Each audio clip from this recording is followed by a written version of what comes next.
ADC নির্বাচন ঘিরে উত্তপ্ত হয়ে উঠছে রাজনৈতিক ময়দান। শিবনাথ তমাকারী আসনে তিপ্রামথার প্রচারে বিজেপি সরকারের বিরুদ্ধে তীব্র আক্রমণ শানালেন দলের নেতৃত্ব। শনিবার 13 নম্বর শিবনাথ তমাকারী আসনে তিপ্রামথা প্রার্থী রবীন্দ্র দেববর্মা সুরেন্দ্রনগর ভিসি ও মেকলিবন্দ গ্রাম পঞ্চায়েত এলাকায় জোরদার প্রচার চালান। পরে ইন্ডাস্ট্রি বাজারে এক নির্বাচনী সভায় অংশ নেন রাষ্ট্রমন্ত্রী বিশ্বকৃত দেববর্মা। সভায় আইপিএফটি দল থেকে 9 জন ভোটার তিপ্রামথায় যোগদান করেন। সভায় বক্তব্য রাখতে গিয়ে রবীন্দ্র দেববর্মা বলেন, পাহাড় আনারসের জমি পদ্ম ফুলের নয়, ইঙ্গিতে বিজেপিকে আক্রমণ করেন তিনি।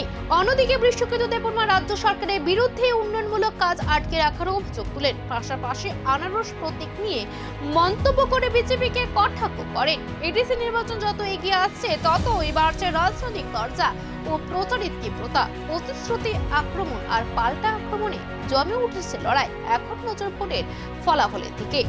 আনারসের একমাত্র চাষ ভালো করে হয় ইন্ডিয়াতে, ওয়ার্ল্ডে যে আমরা দেখেছি যে ইন্ডিয়াতে ওয়ার্ল্ডে আমরা দেখেছি ত্রিপুরার এই আনারস সবচেয়ে রসালো এবং মিষ্টি অমাহায়।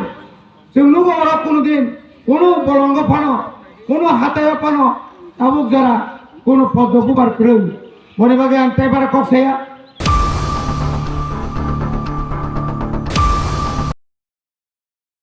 Hasteni joto lukurogno wilau khulumaya pharu sini titi edisino prai 4 bosorong wi lukurog